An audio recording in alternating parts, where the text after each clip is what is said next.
आप सुन रहे हैं समाचार एजेंसी ऑफ इंडिया की साई न्यूज में ऑडियो बुलेटिन।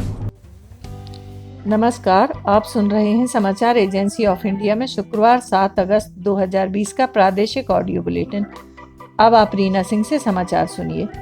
कोरोना के संक्रमित मरीजों की तादाद जिस तेजी से बढ़ रही है वह चिंताजनक होती जा रही है। संक्रमित मरीजों का आंकड़ा 20.5 लाख के करीब पहुंच गया है। वर्तमान में यह आंकड़ा 20,40,261 पहुंच गया है। देश में कुल एक्टिव मरीजों की तादाद से लगभग 7,75,000 से ज्यादा लोग स्वस्थ हो चुके हैं। देश में अब तक सक्रिय मरीजों की तादाद 6,11,563 एवं रिकवर्ड मरीजों की तादाद 13,86,452 है। जिनका निधन हुआ है उनकी संख्या 41,792 है। अब तक देश में कुल 2,27,49,393 लोगों का कोविड परीक्षण कराया जा चुका है। इधर मध्य प्रदेश में कुल संक्रमित मरीजों की तादाद से लगभग 18,186 से ज्यादा लोग स्वस्थ हो चुके हैं। प्रदेश में आंकड़ा 36,564 पहुंच गया है, जिसमें एक्टिव मरीजों की तादाद 8,716, रिकवर्ड मरीजों की तादाद 26,902, जिनका निधन हुआ है उनकी तादाद 946 है।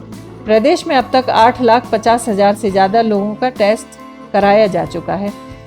प्रदेश में जिन जिलों में कोरोना के संक्रमित मरीजों की तादाद 500 से ज्यादा है, उनमें वर्तमान में इंदौर में 8,014 कुल मरीजों में से एक्टिव मरीजों की तादाद 1,960, जिनका निधन हुआ है उनकी संख्या 325 है। भोपाल में 7,270 कुल मरीज, एक्टिव मरीजों की तादाद 1,946, जिनका निधन हुआ है उनकी तादाद 201। ग्वालियर में 2,748 कुल मरीजों में से एक्टिव मरीजों की तादाद 720, जिनका निधन हुआ है उनकी संख्या 14। मुरैना में कुल मरीजों की संख्या 1,694, सक्रिय मरीजों की तादाद 150, जिनका निधन हुआ है उनकी तादाद 9। उज्जैन में 1,251 कुल एवं एक्टिव मरीजों की तादाद 153, जिनका निधन हुआ है उनकी संख्या 74। जबलपुर में कुल 1,641 संक्रमित मरीजों में से 511 एक्टिव एवं 33 लोग काल कलवित हुए हैं। खरगोन में कुल मरीजों की संख्या 856, एक्टिव मरीजों की तादाद 189, जिनका निधन हुआ है उनकी संख्या 18।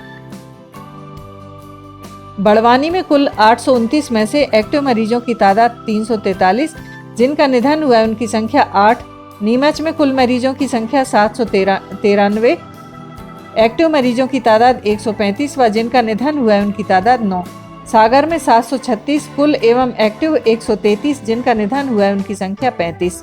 खंडवा में 688 कुल मरीजों में से संक्रमित मरीज 95, जिनका निधन हुआ है उनकी तादाद 19 है। प्रदेश में एक भी जिले में एक्टिव मरीजों की तादाद 0 नहीं है। देश प्रदेश में लगातार बढ़ रहे संक्रमितों के आंकड़ों के बाद सरकार ने अब होम आइसोलेशन की गाइडलाइन में बदलाव किया है। अब कोरोना पॉजिटिव रिपोर्ट आने के बाद भी मरीज घर पर रहकर ही अपना इलाज करा सकेंगे। साथ ही इनको घर पर चिकित्सीय सहायता मिलेगी।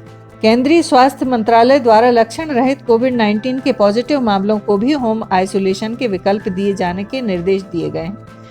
देश में बड़ी संख्या में लक्षण रहित केसेस के दृष्टिगत पूर्व में जारी कोविड-19 के रोगियों के लिए होम आइसोलेशन संबंधी निर्देशों को पुनरीक्षित कर यह निर्णय लिया गया है। आयुक्त स्वास्थ्य डॉक्टर संजय गोयल ने सभी कलेक्टर, मुख्य चिकित्सा एवं स्वास्थ्य अधिकारी, सिविल सर्जन, सह मुख्य अस्पताल अधीक्षक तथा अध्यक्ष नर्सिंग होम एसोसिएशन को होम आइसोलेशन संबंधी दिशा निर्देश का पालन करने के निर्देश दिए हैं। निर्देशानुसार लक्षण रहित पूर्व रोग सूचक अति मंद लक्षण वाले कोविड-19 संक्रमित व्यक्ति को घर पर सेल्फ आइसोलेशन की समुचित व्यवस्था, जिसमें पृथक कक्ष एवं शौचालय की उपलब्धता होने पर उसे होम आइसोलेशन का विकल्प दिया जा सकता है। कोविड संक्रमित व्यक्ति अति मंद पूर्व रोग अथवा लक्षण रहित या नहीं, इसकी पुष्टि उपचार करने वाले चिकित्सक न्यूनतम MBBS योग्यताधारी द्वारा तय किया जाएगा। ऐसे संक्रमित व्यक्तियों के घर सेल्फ आइसोलेशन एवं परिजनों के क्वारंटाइन की पूर्ण सुविधा उपलब्ध होना अनिवार्य होगा। रोग प्रतिरोधक क्षमता की कमी जैसे HIV, ट्रांसप्लांट केस, कैंसर वाले रोगी होम आइसोलेशन के पात्र नहीं होंगे। कोविड-19 से संक्रमित 60 वर्ष से अधिक व्यक्ति तथा हाइपरटेंशन, डायबिटीज, हृदय रोग, लंग्स लीवर, किडनी आदि के रोगियों को होम आइसोलेशन का विकल्प उपचार करने वाले चिकित्सक के आकलन के बाद ही निर्णय लिया जाएगा। निर्देशानुसार अनिवार्य रूप से यह सुनिश्चित किया जाएगा कि होम आइसोलेशन के दौरान कोविड-19 के संक्रमित व्यक्ति रोगी के 24x7 अर्थात सप्ताह में पूरे समय देखभाल के लिए एक व्यक्ति उपलब्ध रहे तथा वह MMU मेडिकल ऑफिसर कोविड अस्पताल के साथ संपूर्ण होम आइसोलेशन की अवधि में संपर्क में रहे। इसके लिए MMU मेडिकल ऑफिसर समर्पित कोविड स्वास्थ्य केंद्र, समर्पित कोविड चिकित्सालय का संपर्क नंबर संक्रमित व्यक्ति को अनिवार्य रूप से उपलब्ध कराया जाएगा। कोविड संक्रमित व्यक्ति के देखभालकर्ता एवं निकट संपर्क व्यक्तियों को उपचार करने वाले चिकित्सक द्वारा हाइड्रोक्सी क्लोरोक्विन टैबलेट का प्रोफाइलैक्टिक डोज पूर्ण सतर्कता बरतते हुए दिया जाना सुनिश्चित किया जाएगा। देखभालकर्ता को आरोग्य ऐप तथा सार्थक ऐप डाउनलोड करना अनिवार्य होगा। संक्रमित व्यक्ति द्वारा लक्षणों की स्वनिगरानी की जाना होगी। दैनिक स्वास्थ्य स्थिति से जिला surveillance officer, MMU medical officer अथवा 104 को अवगत कराना होगा। होम आइसोलेशन के विकल्प चुनने के लिए होम आइसोलेशन संबंधी वचन पत्र संक्रमित व्यक्ति से भरवाया जाएगा। सांस लेने में कठिनाई, निरंतर दर्द, छाती में दबाव, भारीपन, मानसिक भ्रम या सचेत होने में कठिनाई, होंठ, चेहरे का नीला पड़ना आदि लक्षण होने पर होम आइसोलेशन में रहने वाले कोविड-19 संक्रमित व्यक्ति तत्काल DSO, SMO, MMUMO अथवा 104 पर चिकित्सीय सहायता के लिए संपर्क करना होगा। कोविड-19 संक्रमित व्यक्ति द्वारा सदैव ट्रिपल लेयर मेडिकल मास्क का उपयोग किया जाए एवं मास्क के भीगने, गंदा होने पर मास्क बदला जाए। मास्क को 1% सोडियम हाइपोक्लोराइड से विषाणु मुक्त करके ही निपटान किया जाए। कोविड-19 संक्रमित व्यक्ति घर के अन्य वृद्धजन, उच्च रक्तचाप, दिल, गुर्दे के रोग से ग्रस्त सदस्यों से दूर अपने कक्ष में ही रहे।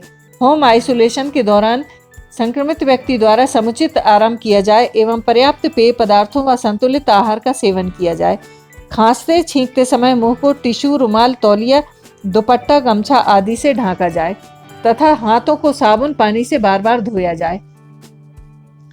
किसी भी परिस्थिति में व्यक्तिगत वस्तुओं को अन्य सदस्यों के उपयोग के लिए साझा न किया जाए।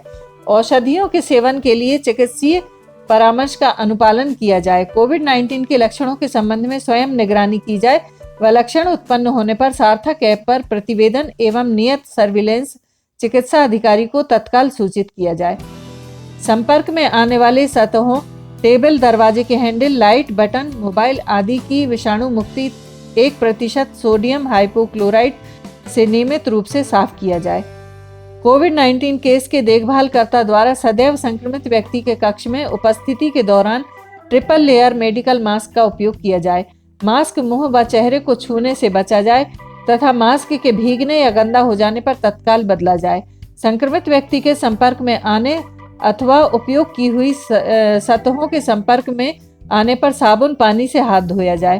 भोजन पकाते समय खाने के पूर्व व शौचालय के उपयोग के बाद साबुन पानी से न्यूनतम 40 सेकंड तक हाथ धोया जाए अथवा उनको अल्कोहल युक्त सैनिटाइजर से साफ किया जाए। संक्रमित व्यक्ति से संपर्क दौरान दस्ताने का उपयोग किया जाए। संक्रमित वस्तुओं जैसे बर्तन, तौलिया, चादर आदि को सीधे छूने से बचा जाए एवं इस दौरान ग्लव्स एवं ट्रिपल लेयर मेडिकल मास्क का उपयोग किया जाए। ग्लव्स उतारने के बाद हाथ अच्छे से धोकर साफ टिश्यू तौलिए से पोंछा जाए। कोविड-19 संक्रमित व्यक्ति को भोजन उसके कक्ष में ही परोसा जाए व उपयोग किए गए बर्तनों को ग्लव्स पहनकर साबुन पानी से अच्छे से साफ किया जाए। संक्रमित व्यक्ति को समस्त निर्देशित औषधियां सेवन कराने का दायित्व देखभालकर्ता का होगा। देखभालकर्ता एवं अन्य सभी निकट संपर्कों द्वारा अपना दैनिक तापमान तथा अन्य कोविड लक्षण जैसे बुखार, खांसी, सांस लेने में कठिनाई की निगरानी की जाना अनिवार्य है एवं दैनिक रूप से इसका अपडेट सार्थक ऐप पर किया जाए। कोई भी लक्षण उत्पन्न होने पर नियत सर्विलेंस चिकित्सा अधिकारी को सूचित किया जाए। होम आइसोलेशन में निगरानीबद्ध व्यक्ति को लक्षण उत्पत्ति दिनांक, सैंपल दिनांक से विगत 10 दिनों से लक्षण रहित होने तथा 3 दिनों से बुखार रहित होने पर डिस्चार्ज किया जाएगा। तत्पश्चात आगामी 7 दिवस तक उक्त व्यक्ति द्वारा घर पर अपने स्वास्थ्य की स्वनिगरानी सुनिश्चित की जाएगी। होम आइसोलेशन की अवधि की समाप्ति पर कोविड जांच की आवश्यकता नहीं है। कोविड संक्रमित व्यक्ति की जांच में संक्रमण से मुक्ति पुष्ट होने पर एक लक्षण रहित स्थिति को आकलित कर सर्वेलेंस चिकित्सा अधिकारी द्वारा होम आइसोलेशन समाप्ति का लिखित प्रमाण पत्र दिया जाएगा। समाचारों के बीच में हम आपको यह जानकारी भी दे दें कि मौसम के अपडेट जानने के लिए समाचार एजेंसी ऑफ इंडिया के चैनल पर रोजाना अपलोड होने वाले वीडियो जरूर देखें। मौसम से संबंधित अपडेट मूलतः किसानों, निर्माण कार्य करने वालों आदि के लिए फायदेमंद साबित हो सकते हैं। समाचार एजेंसी ऑफ इंडिया के द्वारा अब तक मौसम के जो पूर्वानुमान जारी किए गए हैं वे 95 से 99% तक सही साबित हुए हैं। मुख्यमंत्री शिवराज सिंह चौहान ने कहा है कि मध्य प्रदेश प्रत्येक क्षेत्र में आगे रहकर देश में अलग उदाहरण प्रस्तुत करेगा। प्रधानमंत्री श्री नरेंद्र मोदी को आत्मनिर्भर भारत के अंतर्गत आत्मनिर्भर मध्य प्रदेश के लिए गत 4 माह में किए गए प्रयासों को अब और अधिक व्यवस्थित स्वरूप दिया जा रहा है। इस उद्देश्य से वेबिनार्स श्रृंखला आज प्रारंभ हुई है।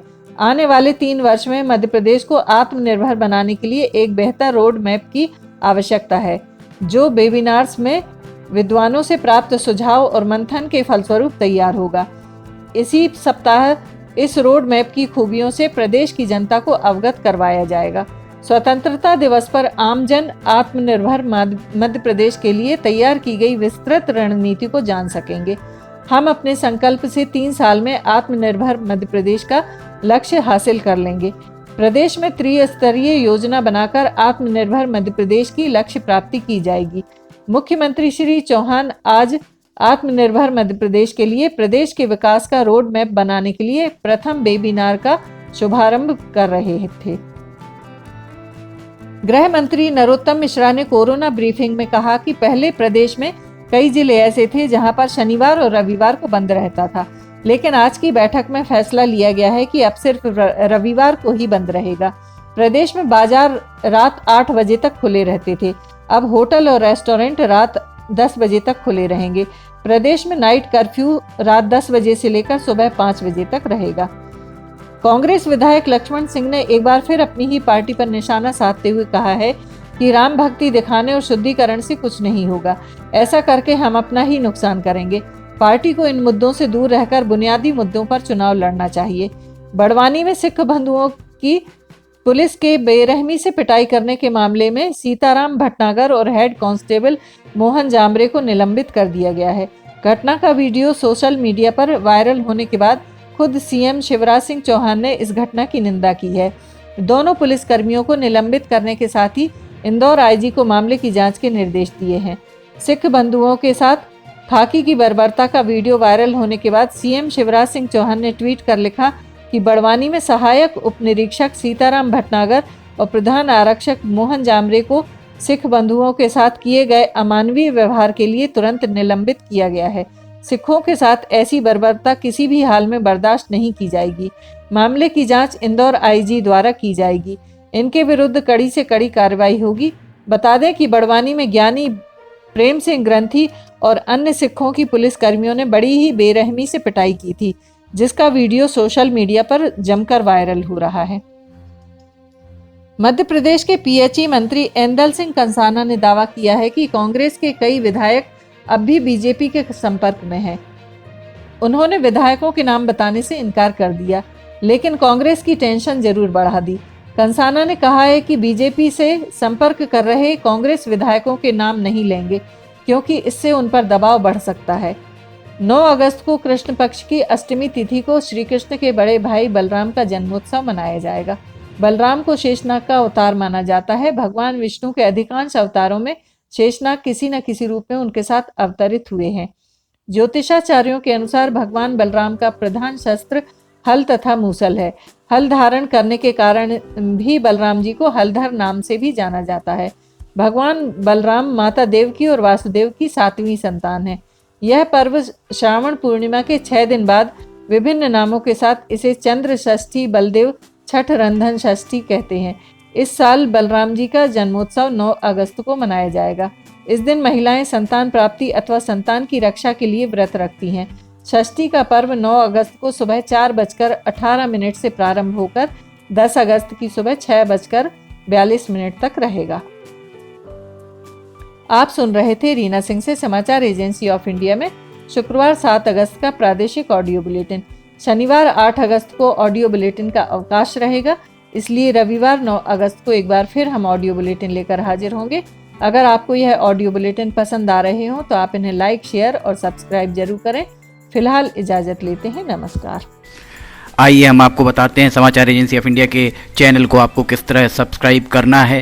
समाचार एजेंसी ऑफ इंडिया के चैनल को सब्सक्राइब करने के लिए आप सबसे पहले ब्राउज़र खोलिए, या तो आपके पास यूट्यूब होगा, यूट्यूब को खोलिए।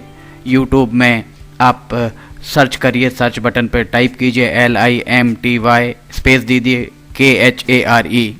जैसे ही आप ये करते हैं ये आपके सामने खुल जाएगा। इसके खुलने के बाद आप देख सकते हैं यहाँ पर साई SAI आपको ये दिखाई दे रहा है। लाल रंग का जो बटन आपको ये दिख रहा है लाल रंग का, इसको आप क्लिक करिएगा। जैसे ही आप इसको क्लिक करते हैं इसका रंग लाल नहीं रह जाएगा। इसके बाद दाएं कोने पर जाइए, दाएं कोने पर ऑल पर्सनलाइज नन, इसमें आप ऑल को क्लिक कर दीजिए। जैसे ही आप ऑल पर्सनलाइज बटन को प्रेस करेंगे, ऑल बटन दबाएं। जैसे ही आप ऑल बटन दबाते हैं आप इस चैनल को सब्सक्राइब कर देते हैं। इसके बाद आप देखेंगे यहाँ पर सब्सक्राइब वाला बटन आपको लाल नहीं दिखाई देगा। आप सब्सक्राइब समाचार एजेंसी ऑफ इंडिया की साइन न्यूज़ या समाचार एजेंसी ऑफ इंडिया को सब्सक्राइब करते जैसे ही आप करेंगे, उसके बाद समाचार एजेंसी ऑफ इंडिया और साइन न्यूज़ पर जैसे जैसे वीडियोस अपलोड होंगे वैसे ही बिना देर के आपको ये सारे वीडियोस के नोटिफिकेशंस आने चालू हो जाएंगे। आप समाचार एजेंसी ऑफ इंडिया की सारे वीडियोस देख सकेंगे। आप इसका लाभ ज़रूर उठाइए, सब्सक्राइब करिए और दोस्तों को कहिए वे भी सब्सक्राइब करें, लाइक करिए, शेयर करिए। नमस्कार।